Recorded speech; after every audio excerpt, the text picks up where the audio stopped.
Meron ba kayong mangga na galing sa kapitbahay?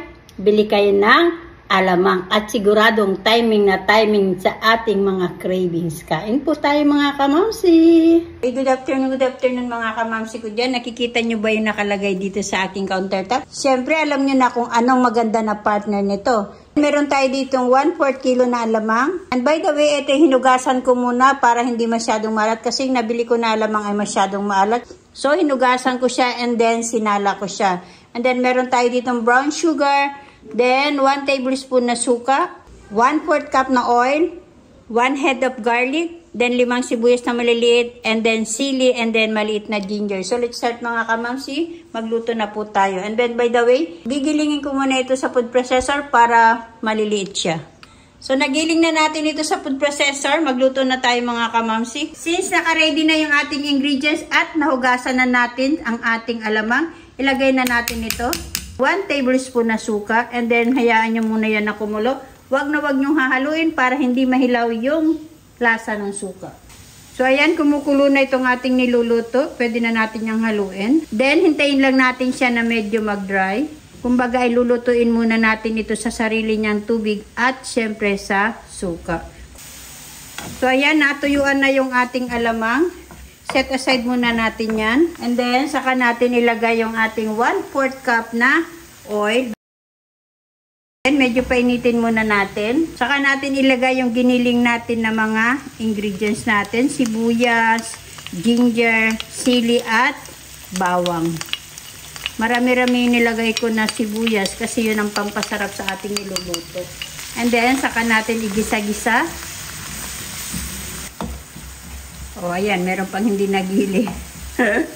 Lalagyan nyo ng konting ginger pa kapag magluluto kayo ng alamang para pampawala baga ng lansa. Then, halu-haluin nyo lang yan. Then, pwede nyo na yan pagsama-samahin para mabango. Timing na timing yan, and shoutout pala sa nagbigay ng napakaraming mangga. Actually, mas marami pa dyan. Pinamigay ko lang sa kapitbahay yung iba. Namintas kasi sila kahapon. So, binigyan nila kami ang dami-dami. Sabi ko, why not gawa tayo ng alamang. Saka yung palang sili is optional yun. Depende na sa inyo kung gusto nyo lagyan ng sili. Igisa-gisa muna natin yan.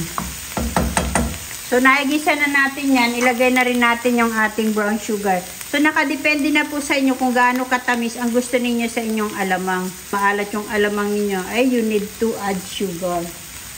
Utay-utay ko lang ilalagay kasi titikman ko rin yan. Pero mas bet ko yung matamis kasi nga maasim yung kakainin kong mangga. As in, napaka-asim yan. So, halu-haluin nyo lang into medium heat yan para hindi naman masunog. And then, patikman nyo na rin. Dagdagan pa natin ng brown sugar. So, ayan mga kamamsi, nakita nyo naman napakasarap na niya. Maglalagay ako ng konting liquid seasoning mga kamamsi. Then, lagyan natin siya ng sibuyas dahonan. Konti lang yan. I think okay na to mga kamamsi. Ayan, okay na yan. I-off natin yung stove. Since luluto na ang ating alamang, so magbalat na tayo ng mangga.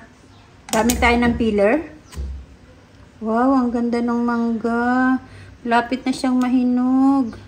Ayan o.